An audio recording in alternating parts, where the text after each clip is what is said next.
my variance of the residual, which is this guy,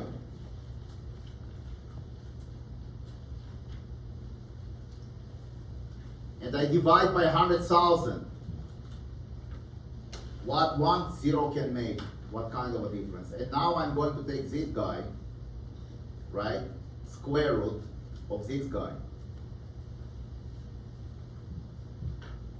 That's going to be my first beta. Then I will take my square root of the other guy, this guy, which is going to be my second beta, and square root of this guy, which is going to be my third beta, right? So these are the theoretical values. These are the theoretical values, right? And now I want to look on the summary. So I'm going to take the summary here, those numbers, this number, for the first one. So I will do this.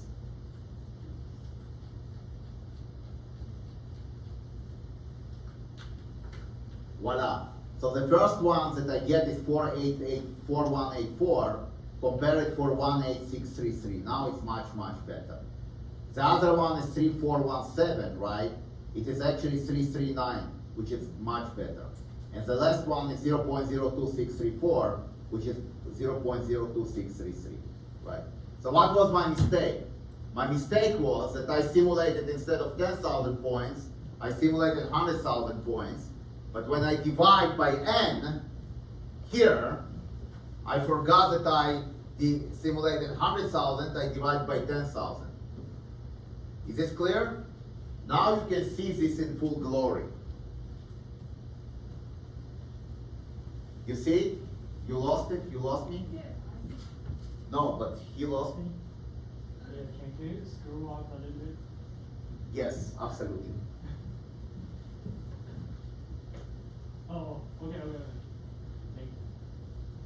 Oh, I love it. Thank you. Very good.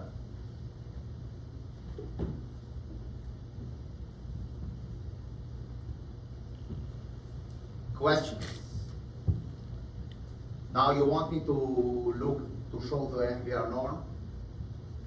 Let me show you the MVR norm.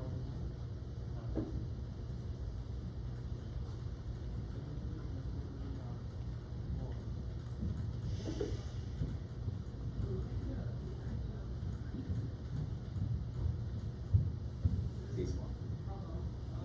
This one.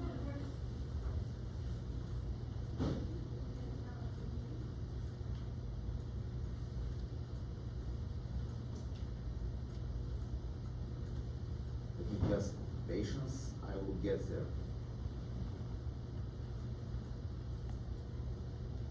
I will get there, no worries. Oh, no, this was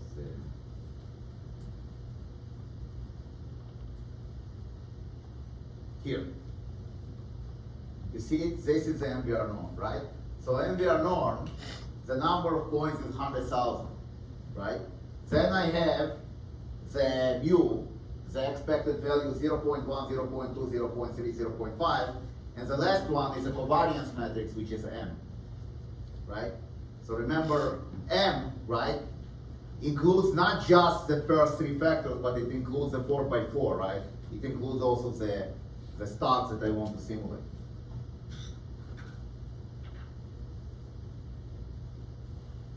So if I look on M, this is your M.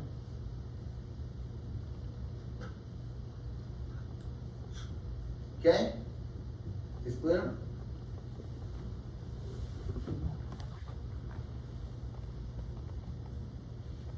So what we did, so the logic is as follows, right? First you create M, you have F, and then you have your Y. Right? So the first step is to find the betas. Betas are given by the formula, okay? Covariance of F inverse times covariance of F with Y, which is this vector, right? The second one is to find sigma. Sigma epsilon square equals to variance of Y minus beta F beta transpose, right?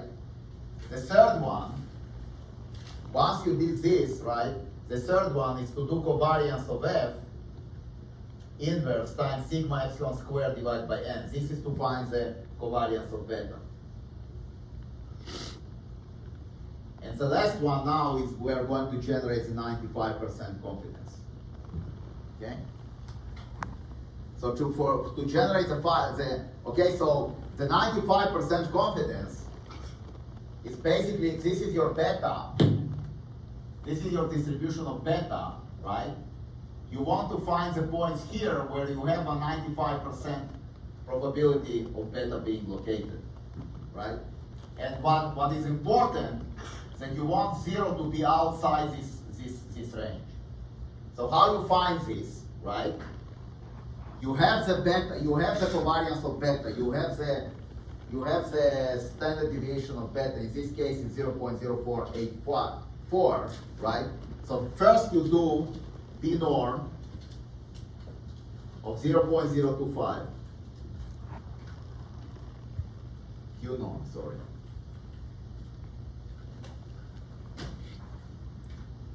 This is going to be minus 195, right? If you want the 99% of this, is going to be Q norm of 0.05. So you take 0.01, you divide by 2, and this is going to be your Q norm. Okay? And now, in order to generate this 95 percentile, you take beta, and you add 195 times sigma, and you subtract 195 times sigma. That's a trick. Okay? And then 95% of the probability, beta is going to lie in this area with 95%, right? So for example, for the first one, this is going to be your estimated beta. You add, you subtract minus 195 times your standard deviation.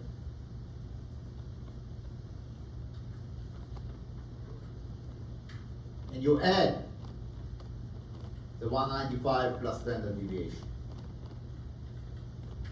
Okay? So you can see there's a 95% only between 199 and 206, right? 0 doesn't lie in this interval, so you are going to reject the hypothesis that beta is equal to 0. Is this clear? So basically what it means is, right, that if that your estimated beta is, let's say, 199, okay? Then maybe you made a mistake when you calculated the betas, right? But you want to understand the distribution of betas. So here, okay, it's 2.06, and here is whatever it was 190.41 or something, right? So beta with 95%, beta is very tight. It is lying in this area. Okay? Beta is very tight. So maybe the range of the beta is the probability, according to this, the probability of beta being, maybe it's not 1.99998, but it's a very high probability. It's lies between with 1990421 and 2.066739. Okay? That's kind of the range of beta with 95% probability. If you want the range of beta with 99% probability, it's going to be a little bit higher, right? So, how do we find the 99? Easy peasy. You take this guy, and instead of multiplying by 195, you multiply by 257. So you multiply by this number, 257, 8529. That's your right range. What is your left range? You take this guy and you subtract.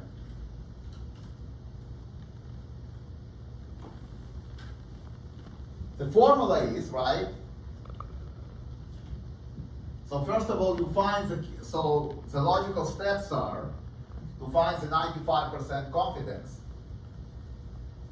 You find Q norm, okay, of the confidence interval.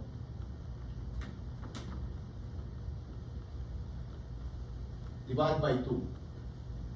So you do this, right? This is going to be the, so the confidence interval, let's say alpha, the alpha. And then, right, you're taking your beta plus minus the alpha times sigma beta. That's it. It's over. Okay.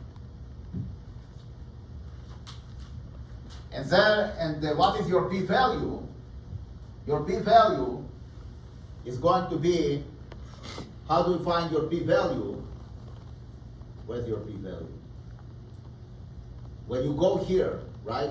This is your t-value. P-value is going to be probability less than t. This is your p-value. What is your t-value?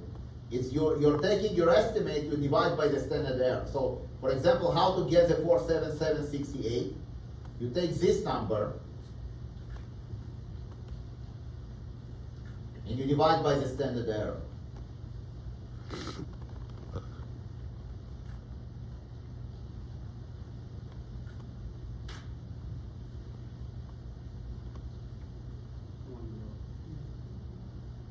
It's the one below. This one? Oh. No, it's the wrong standard. Oh, really? Thank you. I need to divide by this probably. You're absolutely right.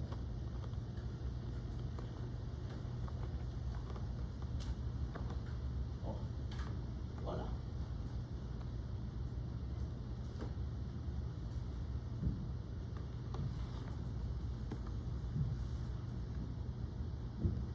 Is this clear? What is important is to understand where those numbers are coming from. That's the goal here. Okay? It's less about, storytelling in other courses. It's about looking under the hood to see the God's eye. Okay?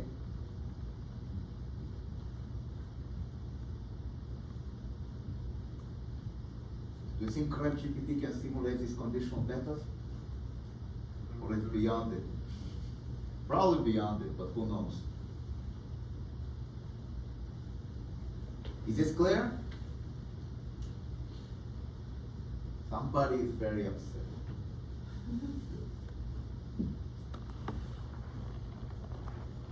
You don't pay $50,000 a year to get storytelling. If you want storytelling, to which masters you're going to go, and then now I'm going to turn off my recording. To which masters you want to go if you want storytelling? Literature. Literature, yeah, but yeah, literature. Good. Good job. Okay? Questions? Questions. Remember, it's a STEM program. It's a STEM program, okay? Questions on this? Okay, so the good news is that I will pause this mock test and I will also deploy an answer to it. Okay, so there is an answer which was written by one of my great students. I don't remember. I think it was Jay Kumar. Brilliant guy. Okay, so I think we're done with that. I don't want to do 6 today. I think it's okay. So now, as you know, assume that you know that that all of these guys, right, move by 1%, 2%, and 3%.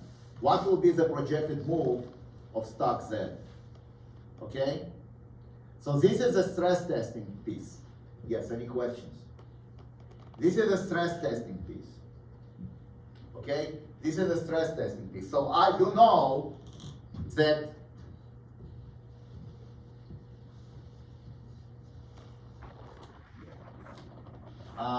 y equals to beta 1, f1, beta 2, f2, and beta 3, f3, plus alpha plus epsilon.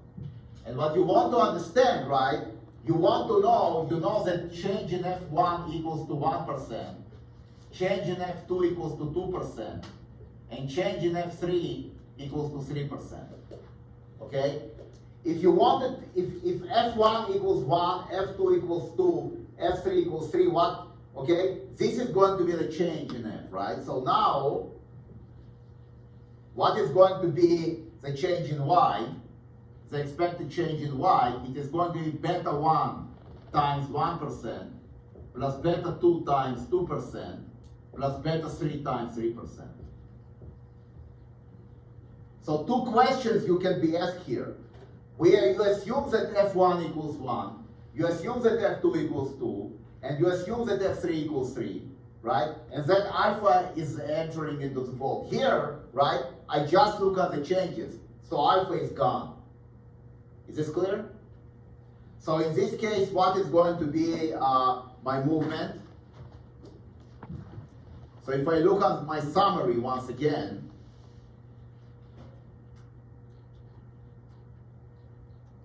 so this is my summary.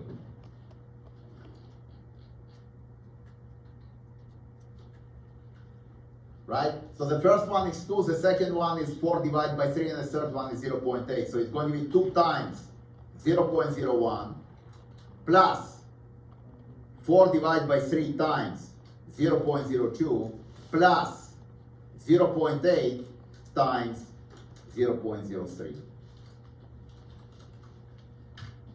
And you want to find the formula for the confidence interval?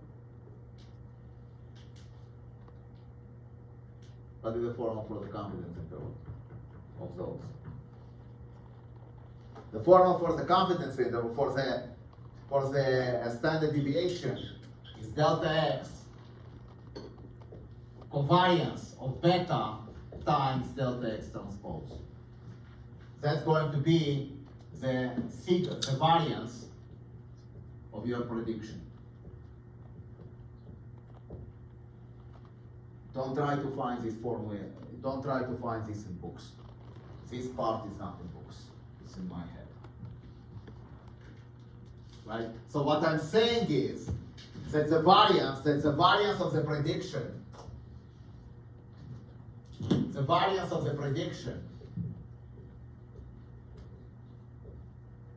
is going to be delta x times covariance of beta, right, times delta x transpose. That's not part of the test.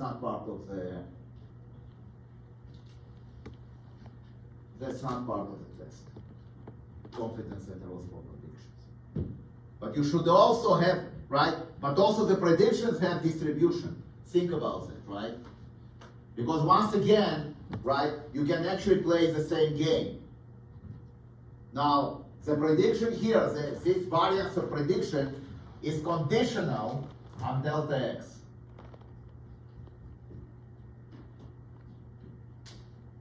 Okay? But this is not part of the test. We'll read my list. The confidence interval for predictions is not part of the test. What is part of the test is how to use regression to kind of find the predicted move of stress testing. Okay? Now, if I would tell you instead of delta F1, delta F2, delta F3, I would put on the test F1 equals 1%, F2 equals 2%, and F3 equals 3%. How the answer will change? What should I add to it to find the level? What should I add to it? I should add to it the alpha, right? So if F1 equals 1, F2 equals 2, and F3 equals 3, Y prediction is going to be beta 1 times F1, F1 predict, plus beta 2 times F2 predict, plus beta 3 times F3 predict, plus alpha. Okay? So, you take this guy, and you add an intercept to it. Voila. That's your intercept. Okay? You can see that the difference are, the answers are pretty different. And the answers are different, right? Because I actually added the alpha. So on the test, I can actually ask both cases. I can ask the prediction, and I can ask the change. Is this clear? It's what? It's ATD, right? Don't blow it on the test, because then you are going to be very sorry. The test is not cumulative, right? It's just regression. I think it's enough.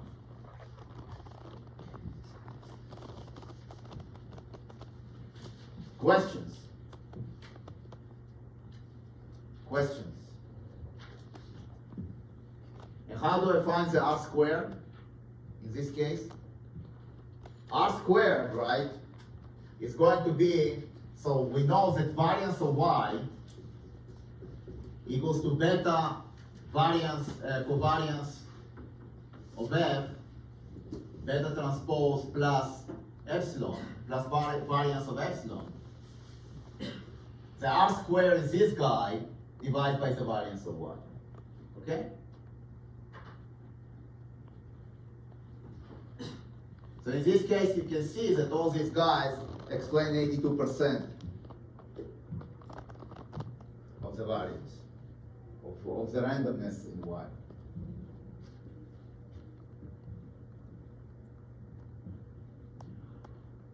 Questions?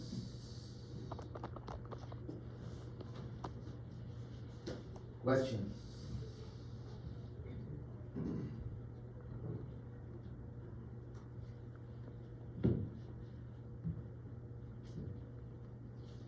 How do you print this test? It's on the platform, under regression. It is? Yeah. I was looking for it. Yes? Practice question regression. Really? Wow, I'm so good. Okay, so current courses, and what you're saying to me that I put it under regression? Practice question regression. Here. Yes. Oh, so you see you have a solution mock test too, but this is going to be, And there's also manual for yes, down. exactly. Wow, I'm so good. Yes. So here, right, for whoever wants to actually consider it, the manual solution is, is what I would actually expect if you want. And he did it all by hand, okay? So he did it all by hand. He was a brilliant student. Now the only thing is that here's the covariance, the variance of, the variance is, I think, okay, it's 2. It's 2. The last variance was, I think it was, yeah, you see sigma z equals 2, so the variance of z is not 2, but 4, right? You see? So here, so the difference is that if you look at M, you can see that here the variance is 2, right? However, here, the variance is what? 4, because sigma z is 2, okay? So you have to actually do, so if you want to actually, okay, so you want to actually change the M to 4 in order to actually reconcile it with this solution. Is this clear? So if you look at M, you see the last one, I changed it to 2, right? It shouldn't be 2, it should be 4, because sigma z equals 2. So here is 4, and if you want to create this exercise, right, for and compare it with this solution, you want to think about that this is going to be 4, not 2. You see sigma z equals 2 here, and n equals 100. Here, what is n? 100,000, right? So here, when I simulate, I take n to be 100,000. How many points I have in the test? 100 points. So if you want to actually use R, and I have an R code there, right? You want to actually think about the fact that here, okay, say n equals 100. So it's kind of different story, okay?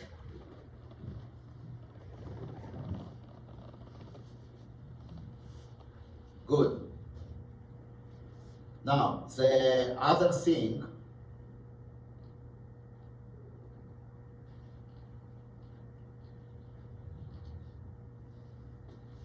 what is this regression practice question? Here. If you go on mock test 2, so this is like what's the heaviest question. The other question is here. Assume that you have two stocks with weight 0.4 and 0.6. Assume that the covariance is of the form I times J. Calculate the standard deviation of the portfolio.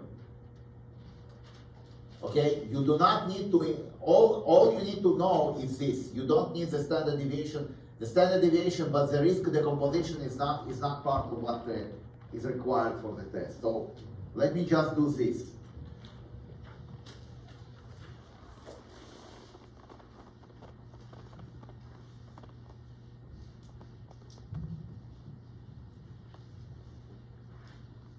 So let's assume that you have n stocks. Okay, and then you have the covariance of Si Fj. This is your covariance matrix, right? And you have the weights, W1 to Wn. How to calculate the standard deviation of the portfolio? Very simple. Watch the power of mass. So this is your W vector, this is your weight vector. So it's W times your covariance matrix times W transpose. That's all. That's all you need to know. Okay. And how you do it using R. So for this case, let's first do it manually. So you know Aij equals Ij, which means that the matrix is 1, 2, 2, 1. 2, 4, like this. 1, 2, 2, 4, right? And it's a 40-60 portfolio, 0.6 and 0.4. So then you have the following. You have 0.6, 0.4, that's your vector, right? You multiply by 1, 2, 2, 4, and you multiply by 0.6, 0.4, like this. This is going to be a matrix multiplication. So now I'm going to do it. So it's 0.6 times 1 plus 0.4 times 2. So it's going to be 1.8. So it's this times this plus this times this for the first place. For the second place, it's 0.6 times 2 plus 0.4 times 4. So it's 1.2 plus 1.6 is going to be 2.8. Okay? Is this clear? And now you want to multiply by 0.6, 0.4, and this is going to be your variance. So it's going to be 1.8 times 0.6 plus 2.8 times 0.4. Okay? So you do it in R, let's say, or in Excel. So it's going to be 1.8 times 0.6 plus 2.8 times 0.4. So now you take the square root of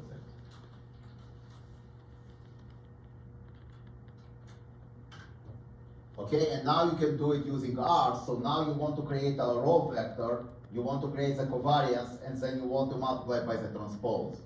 So it's going to be R bind of C 0.6,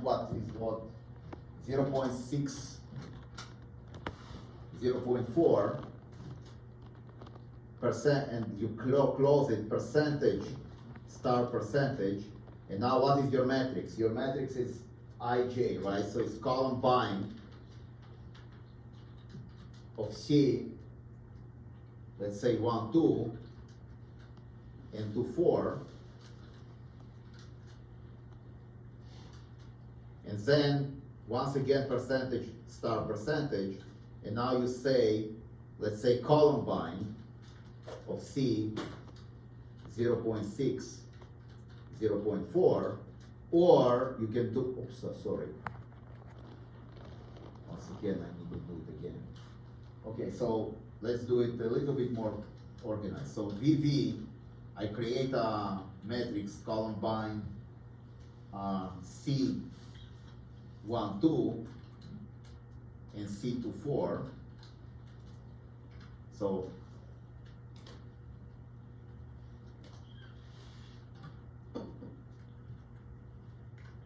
this is your VV, okay? Now you create your weight. So weight vector, you can say that this is going to be R bind 0.6, 0.4.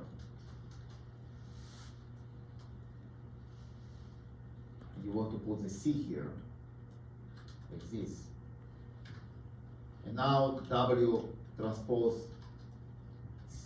VV W T transpose like this. Voila.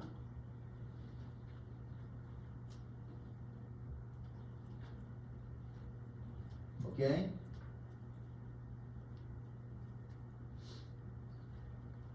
Oh, it's 0.6 times 1 plus 0.4 is 1.4. How to this? The second one's here 1.2 times 1.6 is 2.2. So here I'm going, oops, sorry. It's 1.4, I think.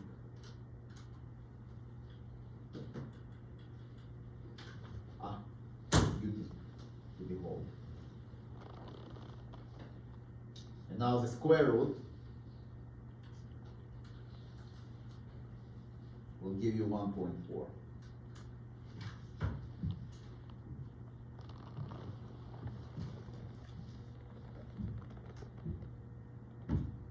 Questions? Questions?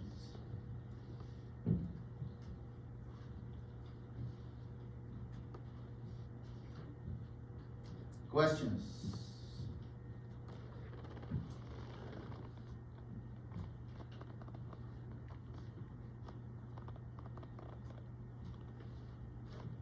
Was it tough today? I know.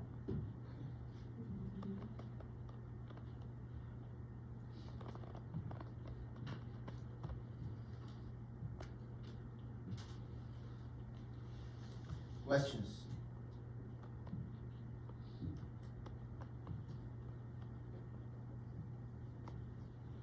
Is this clear?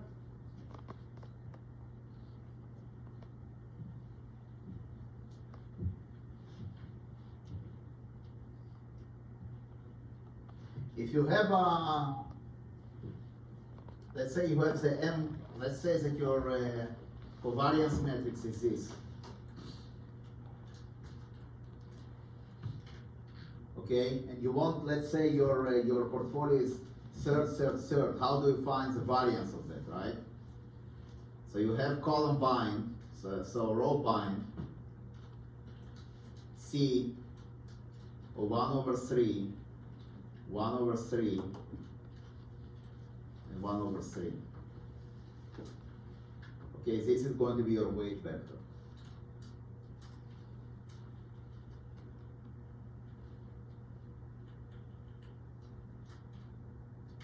And now it's the same story.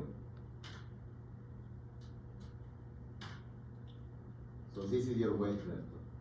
And now W percentage star M, and then T, and then percentage star percentage T of W.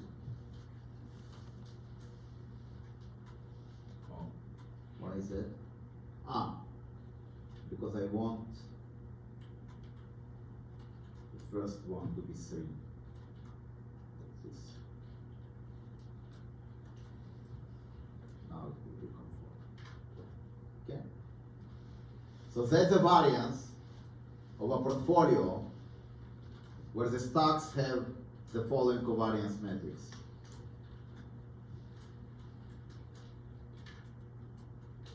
Okay? If you want the standard deviation of this portfolio return, you do this.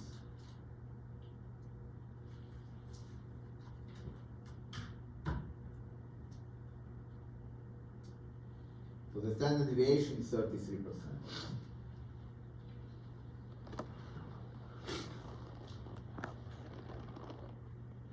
Questions?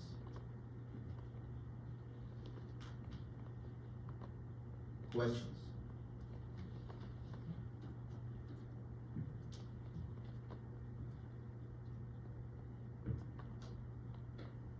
It's the same formula that you have for regression, right? For regression, you basically when you have this beta 1 f1 plus beta 2 f2 plus ta ta ta ta ta beta n fn. You can think about those betas as being weights, okay? And then the variance of this part of your regression model is going to be beta f beta transpose. So replace the beta with the w, you get the same result. There are not too many things you can do. Questions? Questions? Is this clear? The silent part, are you able to follow me? Okay, good. This is not a literature thing. But you have, okay, can I turn it on? Oh, but you have some other, right? I know that his favorite is going to be political studies and gender studies.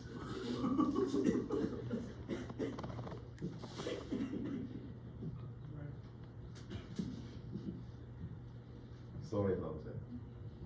It's not, hopefully, you don't take it personally. Good job.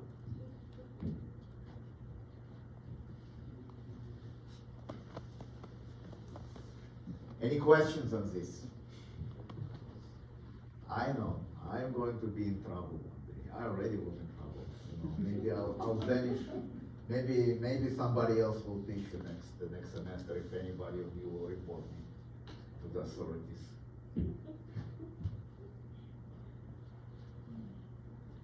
Questions? Sir, can you explain that formula? Which one? Sigma p square equals to This one or No, this one? This one, yeah. Okay, sure. So basically,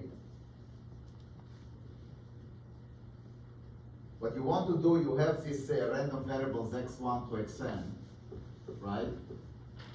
And then you want to find the variance of w1 x1 plus w2 x2 plus ta ta ta ta ta wn xn. That's the variance that you want to find, right? So remember the magic formula that variance of x plus y equals to variance of x plus 2 times covariance of xy plus variance of y. Right? So now you open it, it's going to be variance of w1 x1 plus variance of w2 x2 plus ta ta ta ta variance of wn xn. Okay? And now you take all the covariances. So it's going to be 2 times covariance of wi x xi wj fj. Correct? Now you take those wi's outside because covariance of alpha v1 v2 equals to alpha covariance of v1 v2. Okay? So here, right, you're going to see that this is 2 times wi wj covariance of xi xj. Now you look at that and you say, oh my God, this is a blow-up, right? Well, it turns out that by definition it is going to be equal to w, right? Covariance matrix of x, w transpose. Because if you look at that, right, what is this? This is w1, w2, ta ta ta ta ta wn times this kind of a covariance matrix here, right? And then times this transpose. So when you multiply this by this, for example, you will get the first row here, right? So for example, if you multiply this by this, what is the element that you get? You get W1 x1 plus W1 x11, W12 x12 plus W1n x1n, right? And now you multiply by W1 to Wn, you're going to get the mix. Okay? Because you need to multiply this by all of them. So you get this. So instead of writing this in this crazy form, you write it in an abbreviated form like this. Okay? Make sense? Good job. So if you do it for let's say for two variables. Okay? Look at the covariance of variance of W1 x1 plus W2 x2, right? So this is going to be W1 square variance of x1 plus 2 times W1 W2 covariance of x1 x2 plus W2 square variance of x2. Okay? Now let's compare it with W1 W2. Let's say that covariance of x1 x1, covariance of x1 x2, covariance of x2 x1, and covariance of x2 x2. And these are the variances, right? So now I'm going to do the multiplication here. So you have W1 times this plus W1 times this, so W1 covariance of x1 x1, comma, plus W2 covariance of x2 x2, x2 x1, and this is this times this plus this times this. And now you take W1 covariance of x1 x2 plus W2 covariance of x2 x2. Okay? That's the second coordinate, okay? That's your two coordinates. Now you multiply by W1, W2. What will you get? Watch carefully.